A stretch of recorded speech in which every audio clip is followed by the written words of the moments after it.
Equilibrio. Historia basada en una experiencia anónima.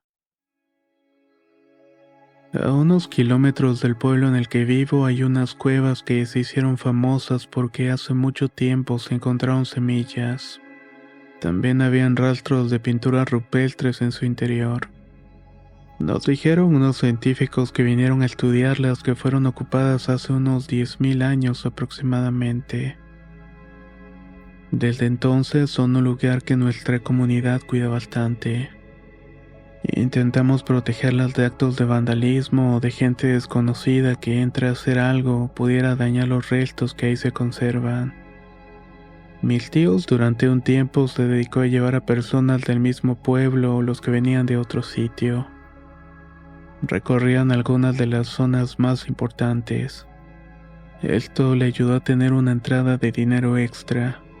Pero yo siempre supe que lo hacía más que nada para mostrar a los otros lo valioso que teníamos, y ya que sin ellas probablemente nuestro pueblo no fuera conocido.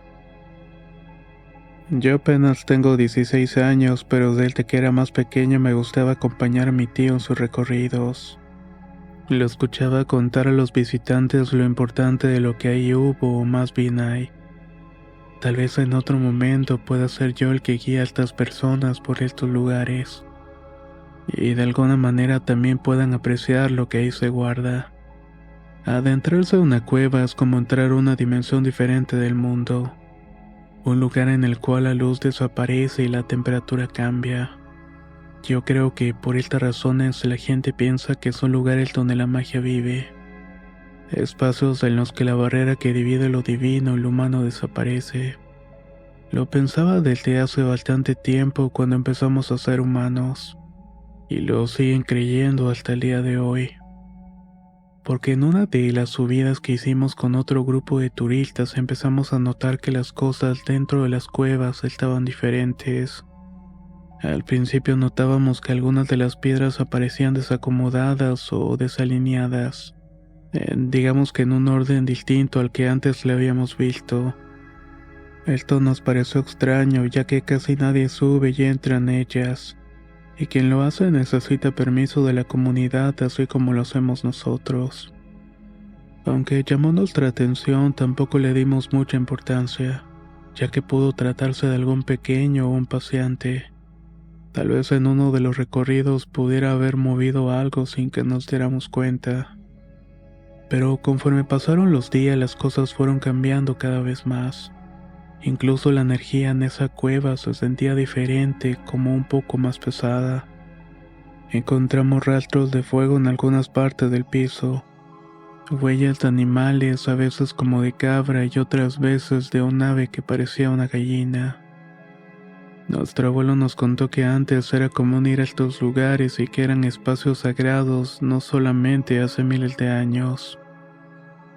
Cuando él era pequeño, a veces sus padres lo llevaban al cerro. Iban a las cuevas a dejar ofrendas de maíz o aguardiente. Esto siempre lo hacían antes de que empezara la temporada de siembra, así como también cuando la temporada terminaba. Así como algunos acudían a estos sitios para ofrendar y agradecer, nos dice que habían quienes aprovechaban para propiciar cosas que no tenían buenas intenciones. Habían hombres y mujeres que iban para pedir cosas malas, para enfermar o hasta matar a otros. Fue ahí cuando tomaron la decisión en la comunidad de no subir más. No es que ellos no supieran que allí estaban antes de que llegaran los investigadores o que otras personas las encontraran, pero habían acordado dejar de ir porque las cosas estaban saliendo de control. Nos pidió que siempre tuviéramos cuidado y que cargáramos un amuleto que nos dio. Así lo hicimos mi tío y yo. Cada que tocaba subir a la cueva llevábamos cargando nuestros amuletos. Días después de la plática con el abuelo nos contactaron por parte de la oficina del Instituto de Antropología e Historia.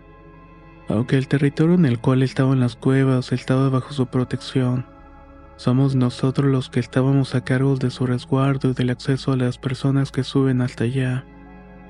Nos llamaron para pedirnos llevar a un grupo de personas. Algunos antropólogos e historiadores tenían interés de ir. Nosotros no habíamos querido llevar a grupos últimamente, ya que las cosas que habíamos estado encontrando en la cueva habían sido extrañas y perturbadoras. Entre ellas encontramos manchas de sangre seca en la parte del fondo de la cueva, así como un cráneo, un par de quijadas y un hueso largo que tenemos en la rodilla. No sabíamos de quién eran o de dónde habían salido. Parecía que los habían sacado de una tumba y los llevaron a la cueva. Bajamos para notificar a las autoridades de esto para que fueran a recoger aquellas cosas que nosotros ya no quisimos tocar. Pero cuando regresamos los restos que encontramos ya no estaban. Así que la solicitud de llevar otro grupo llegaba en un momento tenso e incómodo. Teníamos la sensación de que alguien iba a la cueva a escondidas. Las autoridades nos insistieron mucho en hacerles ese favor. Nos dijeron que quienes iban eran personas muy reconocidas del mundo académico y de la política, que su visita daría más notoriedad a la comunidad y a la fama de la cueva, que eso traería más visitantes y al final también nos convendría. Un poco presionado por todo esto, mi tío terminó aceptando.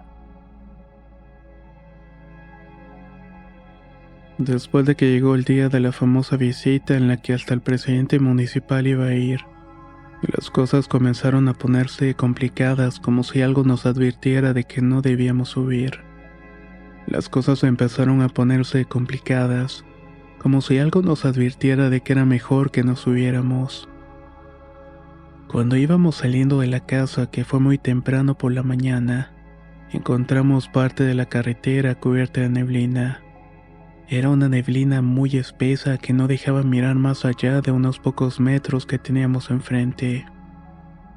Más adelante nos topamos con un derrumbe que bloqueaba parte de la carretera.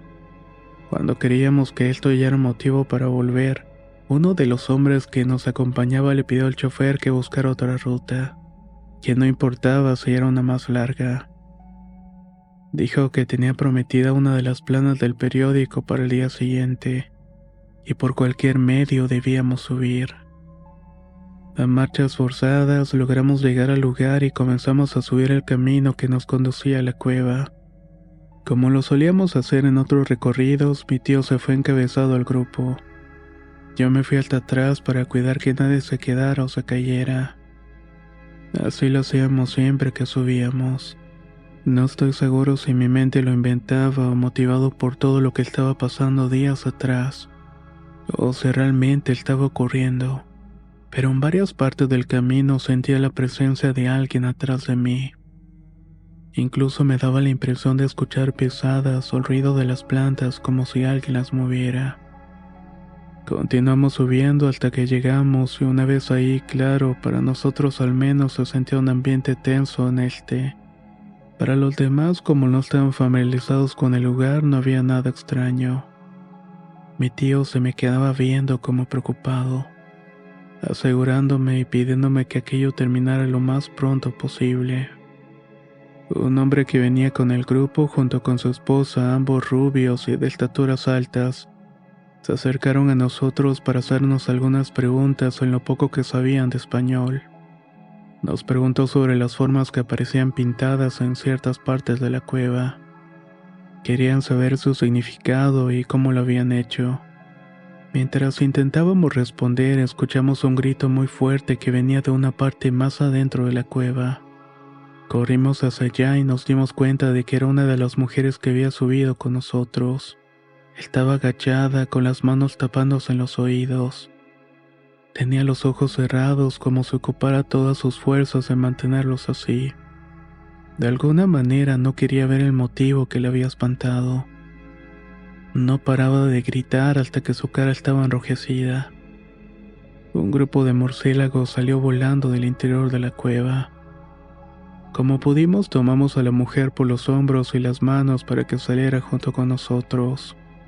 Empezamos a escuchar como si fuera una parvada de pájaros, tal vez cuervos que volaban y graznaban sobre nosotros. No podíamos verlos claramente, pero sentíamos muy cerca el sonido y el movimiento de sus alas. Con la prisa de bajar y cuidar a la persona que aún seguía en estado de shock, olvidamos una de las lámparas. Mi tío me pidió regresar por ella y corriendo volví. Cuando estaba por salir otra vez de la cueva, pude ver en el fondo la silueta de la persona. Estaba ahí parada, viéndome directamente hacia mí. Creía que era alguien del grupo que se había quedado y le grité que saliera. Pero esta figura no se movió ni me dio una respuesta. Algo dentro de mí, no sé decir qué exactamente, me impulsó a salir corriendo junto con el resto del grupo. Cuando los alcancé, noté que las ollas que se escuchaban habían desaparecido. Pregunté si alguien del grupo hacía falta, pero al parecer todos se encontraban ahí. Asustados, algunos sorprendidos y aterrados otros, regresamos a la camioneta. La mujer que había gritado en la cueva seguía conmocionada. No decía una sola palabra y parecían que en cualquier momento perdería el conocimiento. Regresamos al pueblo y el grupo de extranjeros se marchó. No salió nada de eso en los periódicos, ni volvimos a tener alguna petición por parte del gobierno para subir personas. Nosotros, por nuestra parte, también decidimos dejar de ir a la cueva por un tiempo. A nadie le conté de la figura que vi, pero recuerdo claramente su forma. Era un hombre que parecía que llevaba un gorro y un gabán. Habría sido aquella misma figura la que vio a la mujer. Escuchamos por un amigo cercano al presidente municipal que aquella señora se recuperó tiempo después, pero que nunca habló sobre lo que vio o sucedió aquel día. Una noche de tormenta, meses después de que entramos a la cueva, nos enteramos que hubo un derrumbe y que la entrada a aquel lugar se había cerrado, que para poder reabrirlo era necesario llevar maquinaria muy pesada que no podía subir por el cerro, y nosotros tampoco teníamos dinero para contratar esos servicios. El nombre de nuestro pueblo dejó de ser conocido, y ahora nadie viene, y la gente se dedica de nuevo al campo y a criar a los animales. Ya no vemos turistas ni personas que estén interesadas en nosotros o nuestra forma de vivir. Mi abuelo dice que así es mejor, que al menos así no se altera la vida de los seres que habitan esos lugares, a la que ellos siempre buscan regresar a su equilibrio.